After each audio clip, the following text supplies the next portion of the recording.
Hello and welcome to the Reviews Brothers, where we are going through the entire A to Z of PS2 Hidden Gems.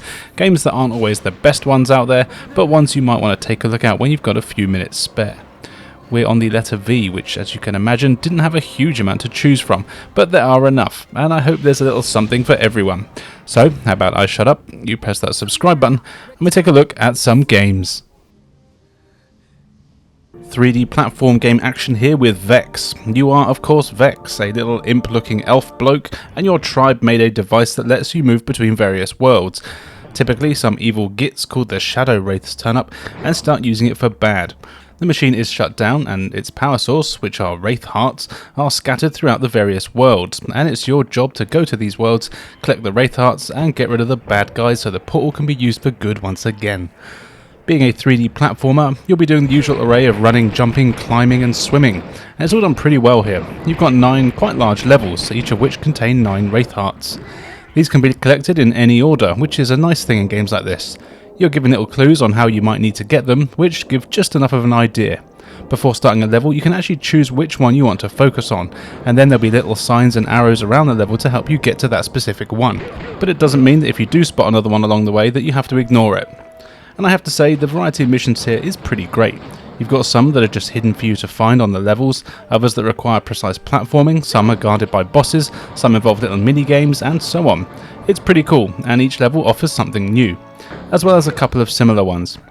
What is a little annoying is that when you collect a heart, you're automatically taken back to the hub world rather than staying on the level, but I guess that means you can get the right hints, and it's easy to swap to the new level anyway.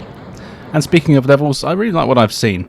I've only opened up 4 of them so far, but they've been wildly different, with jungles, deserts, futuristic looking bases, underwater ruins and Aztec structures.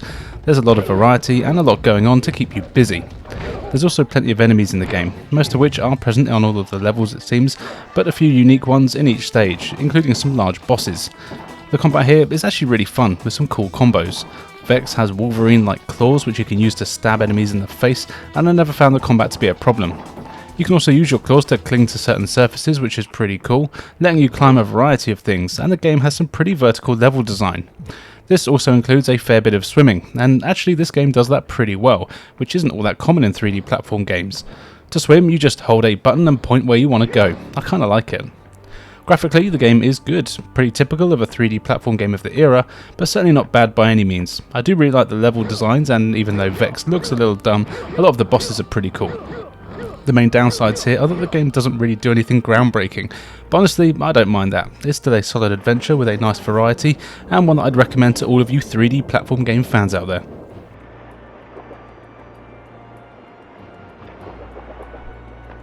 If you want more 3D platform action, what about Veggie Tales, Larryboy and the Bad Apple?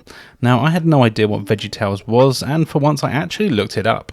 I assumed it was a kids show, which it is, but more importantly it's a Christian children's show, teaching kids all about Christian life and morality and all that sort of stuff. Woohoo! But surprisingly, the game is actually half decent. You are Larryboy, a courgette superhero, and a bad apple, I see what they did there, has turned up, and is trying to get everyone to give in to temptation, just like the goddamn devil does. You start the game after meeting the bad apple, who has tried to get you to give in to temptation of sweets and chocolate. Once you've managed to prove you can control yourself around those delicious treats, you then get to explore the town of Bumblebyburg, where Larryboy lives. Here you'll meet a load of other characters who each have their own temptations, and you've got to play through their levels, basically getting from A to B to help them not succumb to them and thwarting the bad apple's plans. As you're a superhero, you have a few abilities. Larry can double jump, glide with his cape, shoot a water gun, transform himself into heavy metal form, transform into an electrical current, and more. You'll need all of these abilities in the levels to solve simple puzzles, like exploring mazes, pressing switches, smashing stuff, with the usual 3D platform fare. But it is done quite well. As mentioned, the levels are quite linear. You do have a hub world, but when you're in an actual level, you just have to pretty much follow a path, unlocking the doors, and eventually you'll come to a boss. These are fun to fight and have a puzzle element to them. Everything is explained pretty well here, and you do get a tutorial at the start of the game. There's plenty of cutscenes which are actually done very well. Now, they might be taken from the actual show, but I've never seen it, so I'll never know for sure. But it's good that they aren't too bad to watch, as they are unskippable, which is pretty annoying. Controlling Larry is good enough, the controls are responsive, but the game does feel a little slow and floaty, especially with the jumps, which can make it hard to be precise, though thankfully there aren't really many penalties here, as it is for kids. There are enemies in the game, and these can be killed with your spin attack, which is easy to use, or sometimes you need to shoot them with your water pistol. There's even some gas type enemies which can't be killed, instead you have to lure them into nearby air vents and they'll just get sucked in. The main problem though is the fact that you don't have any legs, so you sort of hop around everywhere. This makes it hard to be precise, and you need to overcompensate for pretty much everything.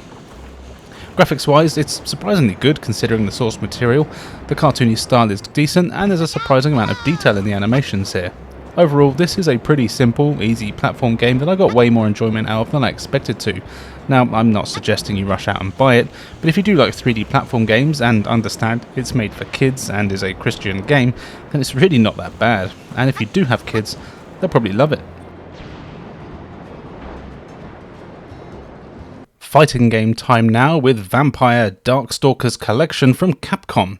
This is a cool compilation of 5 Darkstalkers games, which includes a couple of versions of the same ones, you know, like how Capcom does with Street Fighter 2 games. But it's really cool to play through all of them and notice the little differences. In case you don't know, I know I don't want to trivialise it too much, but Darkstalkers is basically Street Fighter with monsters. You got vampires, werewolves, mummies, Frankenstein's monsters, swamp monsters and more, and they're all fighting to the death in one-on-one fights.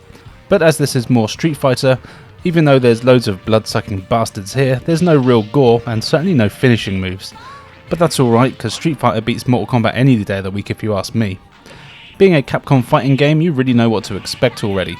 Each game has a varied roster of characters, with each one having slightly different lineup.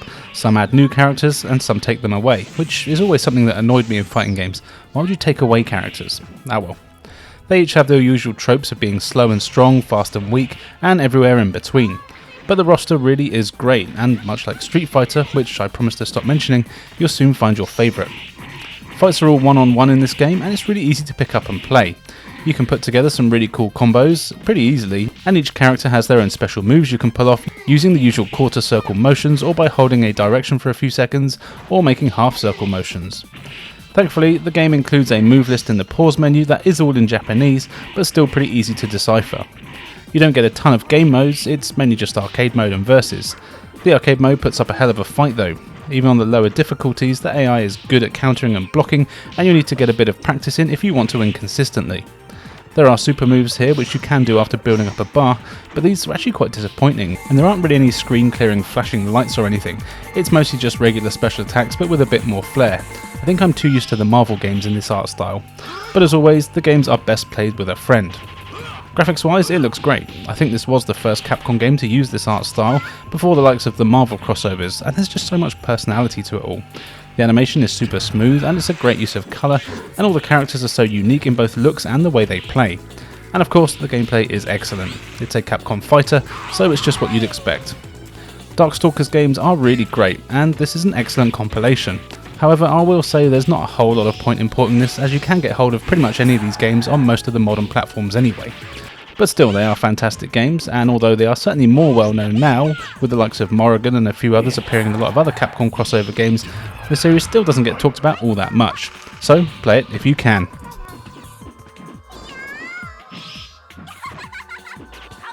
As we've mentioned vampires, let's talk about a few more. Here is Vampire Knight, a light gun game from the two biggest light gun game names, Namco and Sega.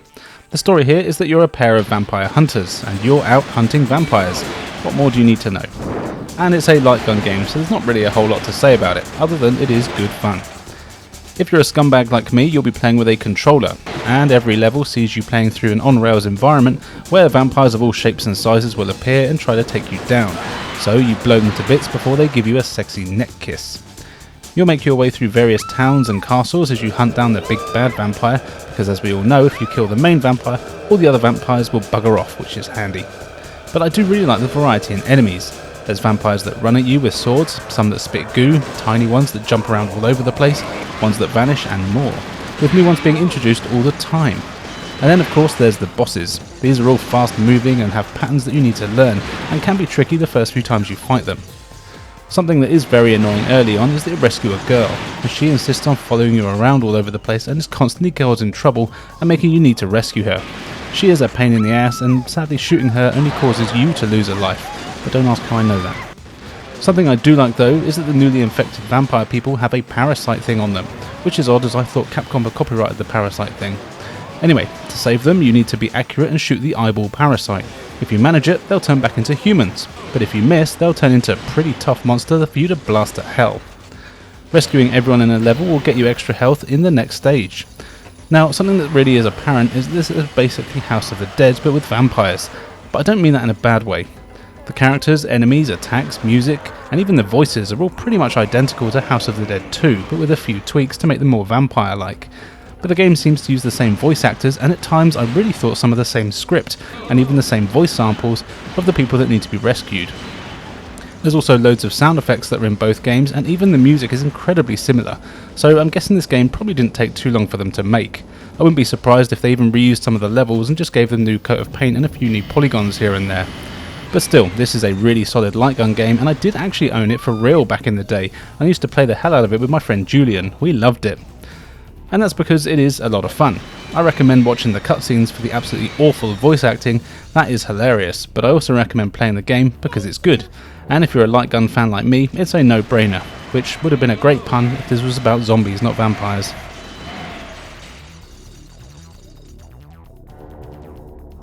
Here is Vampire Panic, a really interesting survival horror action game that I'd never heard of. It was only released in Japan, and really the story is just the same as Vampire Knight. You play as a pair of vampire hunters and you've got to hunt vampires. Oh, and yes, there is a fan translation of this game, so if you're so inclined to play it the way that I do, you'll get to see it all in English. Now actually, the story is a lot more involved than how I described it, and I actually thought at first that this was more of an interactive movie.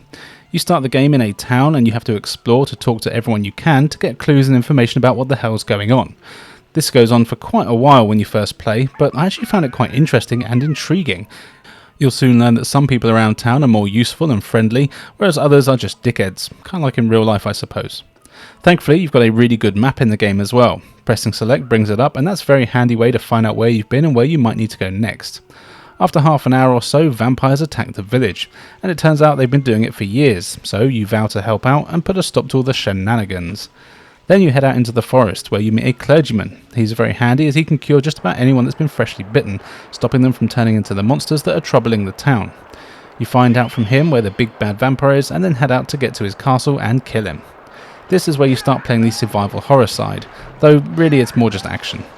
You've got two characters that you can switch between, and they play slightly differently, with the usual speed, power and range differences. When you're out and about, you'll find items and weapons to help you on your way, and you'll fight off plenty of monsters. These might just be wolves in the forests or other various bits of wildlife, but you'll also fight bugs, which is actually the name for the newly created vampires. These guys pop up all the time. None of the enemies are too tough though, only taking a few swipes with your weapon to kill. Something that's cool though is that you'll meet new characters on your adventure, and you have the option to take them back to your safe house, where the priest can look after them or cure them if they've been bitten. What's even cooler is that as you play, there's an alert meter constantly moving around. If it gets completely full, then you'll need to be on full alert, as the big bad vampire could appear at any point and attack you, or even the person following you. There are a few times where I've been minding my own business and then Drax shows up and bites the person I'm trying to get back to safety. When this happens, you have to fight the person you're trying to save and try and knock some sense into them, and then you have a time limit in which to get them back to the safe house to be rescued before they turn into a monster. If you're playing on the higher difficulties, attacking other humans, whether they've been bitten or not, can potentially kill them, so do be careful. Rescuing people is often how you get the best items and weapons. It's not a long game though, and can actually be beaten in under 3 hours, but I still found it a game that I couldn't put down. It's actually quite addictive in its simplicity. It doesn't look too great, almost like an upscale PS1 game, with basic character models and environments, but the gameplay is fun and will keep you hooked. It's by no means scary either, but would be a good one to break out on Halloween. If you can't read Japanese, I do recommend getting the translated version and giving it a go. I really enjoyed it.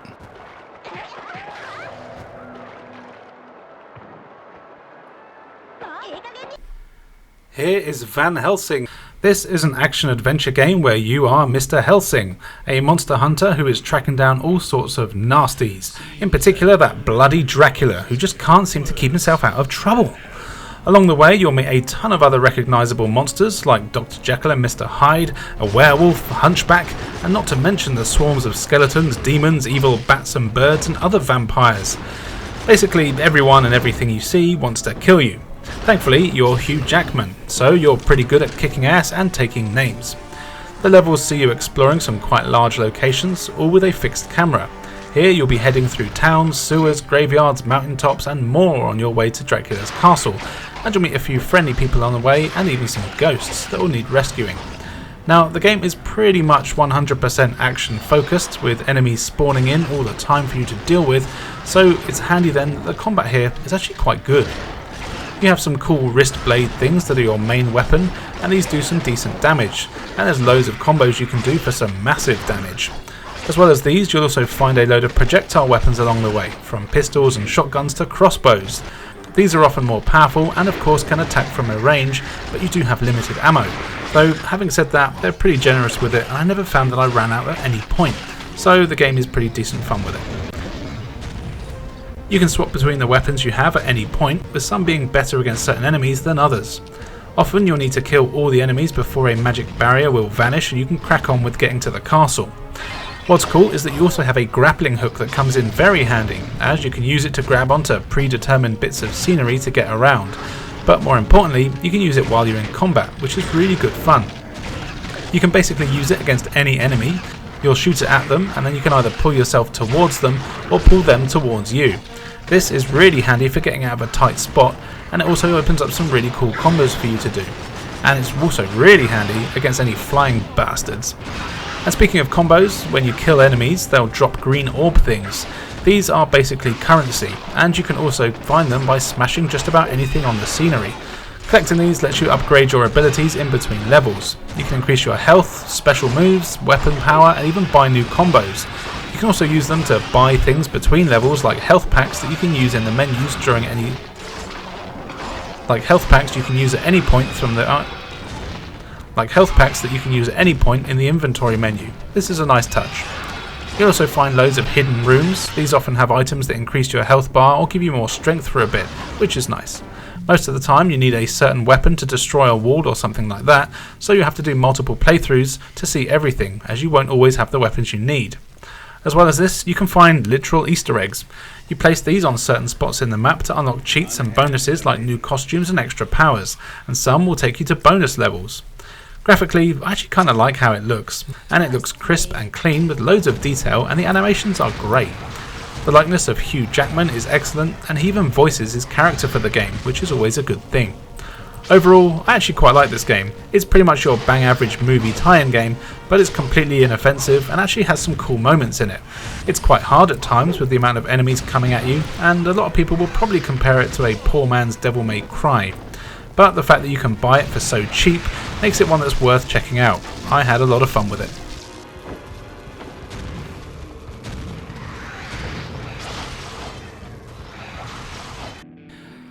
Right, that's enough of that nonsense. Back to reality now with V-Rally 3, the third game in the V-Rally series, believe it or not. In this racing game you create your persona, and then you get to test drive a handful of rally cars to see which one tickles your fancy. And if you complete the trial and meet the requirements in terms of time limits and damage limitations, you might just get offered a contract with that car manufacturer. At which point you can do what every race driver wants to be, and that's to be the very best, like no one ever was. Now, I'm not really a racing game kind of guy unless it's Mario Kart or Burnout, but for some reason I really like playing rally games and have done ever since Top Gear Rally on the N64. Rally games are different to most racing fairs, as while you're racing against other people, it's very rare that you actually see them. Instead, with Rally, drivers all take the course in what is essentially a time trial, and you're competing against the other racers' times rather than their actual vehicle. V-Rally 3 is no different, seeing you take part in races and championships across the world with a load of varying conditions as you try to get the best times possible. I really like the variety in the tracks. One minute you're in a rural looking village on gravel roads, the next you're in a snow peaks in Norway desperately trying not to slide off the side of a mountain. It's great. All the races are filled with various twists and turns as well as a few jumps. There's even a few hazards thrown in here and there, usually animals or things like rocks or trees or even signposts on the side of the road. It's all quite serious and there's not really anything wacky. Your car will take damage as you race, and if you're not careful you can quite easily smash yourself up and you can't continue the race. And if you're doing a championship, you really have to be careful, as you use the same car for the whole series. And what's cool is that you have a certain amount of time between races in which you can do your repairs. You get a menu telling you how damaged your car is, as well as how long it will take to repair each part. Then you have, let's say, 2 hours worth of time to make any repairs you might need, so you'll need to decide if you want to fix your suspension or brakes or steering or engine. And in the harder championships you won't have much time to repair it all, and it can get pretty tricky. In fact, the whole game is actually quite tough. The first few times I played it, I was absolutely terrible, until I got used to the drifting and realising that this is more of a serious racing game, so maybe I should use the brakes every now and then. Once I had that down, I actually did quite well and got myself a few offers from car manufacturers. I don't know anything about cars, so just went with Citroën. Of course, as you progress, you earn money and can get new cars to play around with, and any new courses you lock can be played in the time trial modes. Each car does play noticeably different, and this is the sort of game that really made me wish I had a steering wheel to play with. I used to have one for my Xbox 360 and I loved it. Graphics here are pretty great, which I kind of expect from racing games these days. There's good car models and the damage is all in real time, and you also get mud and stuff sticking to your car as you play. The cool thing about rally games, at least the ones I've played, is they really tend to skirt the line between simulation and arcade really well, and this game has a very good example of this, really offering something for anyone with a passing interest in racing games. Well worth checking out, especially as it's super cheap these days. Time for an absolute classic now. Here is V.I.P, based on the amazing TV series starring the one and only Pamela Anderson. Pam and her bunch of sexy big-boobed friends, as well as the token black guy, run a private bodyguard agency, and the game takes you through the crazy events of one particular job they're given. A movie star is in the middle of having plastic surgery when some terrorist people try and kidnap him. You are dispatched immediately to try and stop him from being taken, and you've got to protect him for the rest of the game, while finding out exactly why they want him in the first place. Now, you're probably expecting some sort of third-person action game or first-person shooter, but no, the entire game here is made up of quick-time events. Now, is this a good game? No. But is it worth playing? Absolutely. Each level takes you through various locations, from mansions and surgeries to hideouts and even the streets. Depending on what's going on, you get a variety of quick-time events. Most of them are just putting in the correct input. Usually you're having a fight, and in these sequences you're just told to press certain directions on the D-pad or the analog stick. Do them right and you get to watch an amazing cinematic play of you fighting or flipping all over the place. Get it wrong and you'll lose a bit of health. If you're in a gunfight, you'll see a target on screen. Then you have one that won't stay still, and you have to guide these two targets together and then press X to fire your weapon when they're matched up. These are often the hardest ones, as it's hard to keep the one you want to use straight. Still, you'll likely only get hit a couple of times. You've got escape games where you've got to avoid enemies. These require you to just hammer these square and circle buttons repeatedly before you get caught, and honestly that's pretty much all there is to the game aside from a couple of other ones. There's no real gameplay to speak of, and this is kind of a bizarre game. There's plenty of cutscenes, as it's essentially what the whole game is, and they're all voiced. Now, don't ask me if they're done by the actual actors, but they are bad enough that they probably could be. It's all pretty terrible, and this really is one of those bad games that's so bad it's good. The thing is, the actual gameplay technically isn't bad, as it does exactly what it sets out to do, it's just that what it tries to do isn't particularly good, but I kinda love it. It's also a very short game and can be beaten in less than 2 hours, and you likely will do this on your first attempt. So, should you get this game? Yeah, definitely. You can beat it really quickly, and it is a great game to sit through with a friend and take it in turns to do levels. If you're someone like me, you'll have a great time playing through it, and then you'll vow to never acknowledge its existence ever again.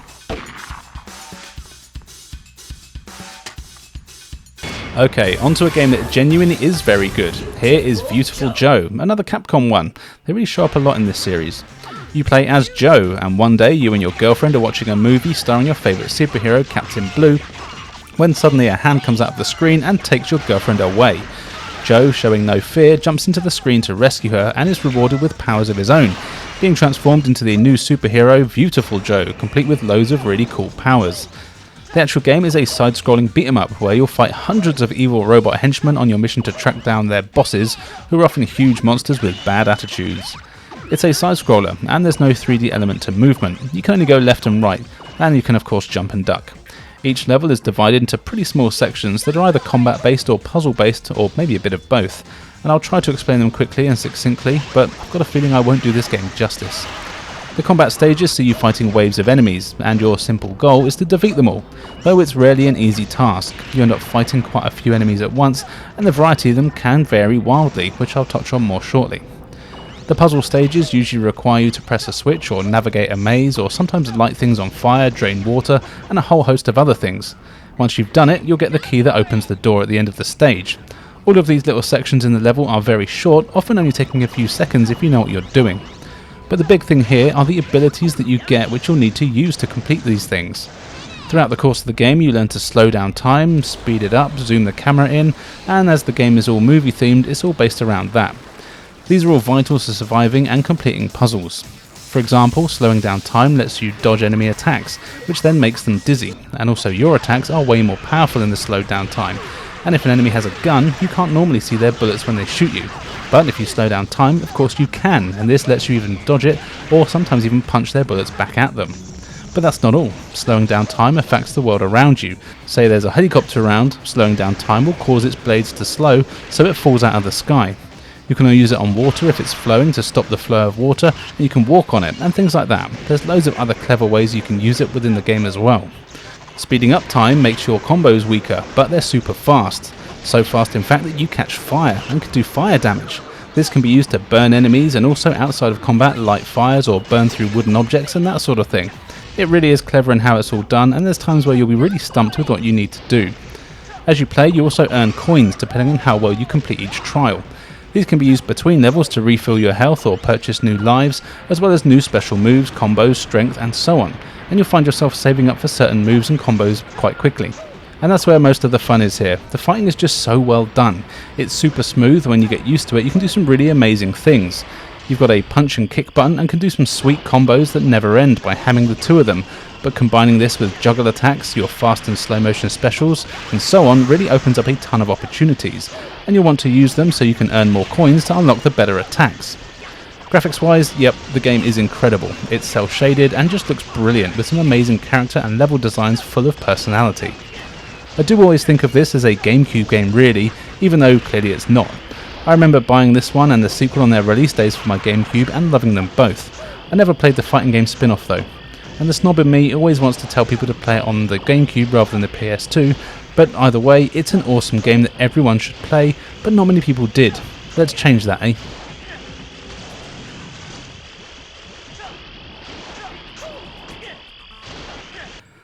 And finally for today, here is the stupidly named Valkyrie Profile 2 Simeria. It's an RPG from Square, so chances are you're going to tell me that this is a super popular game that shouldn't be here. But as a person that doesn't really dabble with RPGs, or really the PS2 for that matter, I'd never heard of it. Now, being an RPG from Square, there is a needlessly complicated story that is told with about 400 years worth of cutscenes if you're into that sort of thing. But if you're not, the gist of it is that you're a woman who was meant to be dead, but you wake up in the body of a different woman, presumably something to do with the first game. But that person whose body you're in is also still in that body and is also a princess. This is all no good, so you go on a quest to separate your bodies. All the while, evil people are also up to no good and trying to start a war between the gods and Midgard. It's pretty heavy stuff, and like I said, that's not even scratching the surface. It's cool though. The game is split into 6 chapters, and being an RPG, they ain't short. I've only made it to the 2nd chapter so far, but according to howlongtobeat.com, the game should take around 40 hours to complete, which is pretty good value for money, eh? Interestingly, the game's hub and overworld sections all take place on a 2D plane, similar to Viewtiful Joe. You can only move left and right, but can walk in and out of the scenery at fixed points to enter new areas. In these sections, you'll wander around towns where you'll need to talk to folk to get information on what's going on, as well as visit the various inns to heal, shops to buy stuff, and a few other places where you might get a side quest or two. You'll also explore the dungeon areas in this view, with each one being a bit of a maze. Thankfully, you do have a pretty good map, and this is very handy and easy to understand, so you know where you've been. In these sections, you'll find various chests containing treasure and items, and of course, you'll find the enemies to fight. Like a few RPGs where you can see the enemies before seeing if you want to attack, you don't really know what the enemy's going to be. It might just be a single skeleton, or it might be a whole pack of hellhounds. You won't know until you enter the fight. One of your abilities though is that you can shoot a beam thingy at the spirits of enemies before you fight them, and they'll turn to crystal. Then you can use them as a platform to jump on and get to a higher area, or you can shoot them again and switch places with them, which is an interesting way and often a required way for you to reach high up areas that you wouldn't normally get to. But often you won't have much space to muck around like this and will just need to fight. And the combat here, at least for me, is pretty confusing and complicated, but I still enjoyed it. You can have up to 4 characters in your party, and all the battles take place in 3D, where you're free to move around wherever you want. Each character is assigned to a button, and pressing that button makes them attack.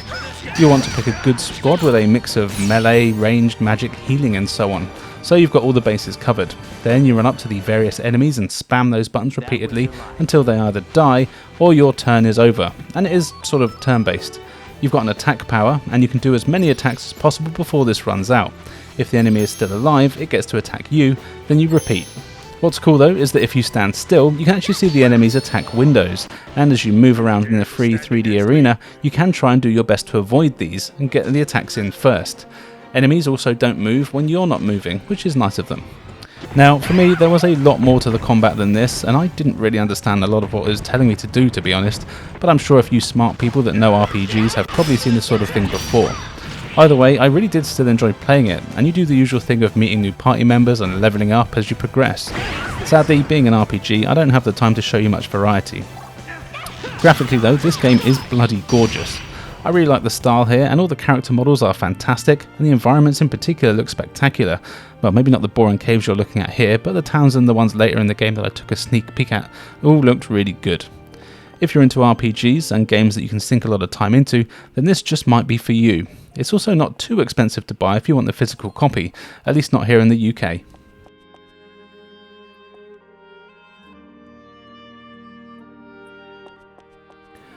So there you go, another 10 games that you might not have played on the PS2, this time starting with the letter V. Now, as soon as this video is over, make sure you go out and play V.I.P, and of course comment to let me know what other games I could have included. I nearly put Virtua Fighter on here, but not quite. On screen now you can see where you can follow me, so why not do so? I've got loads of cool content for everyone to enjoy. And now, all that's left for me to say is thank you for joining us, and we'll see you next time.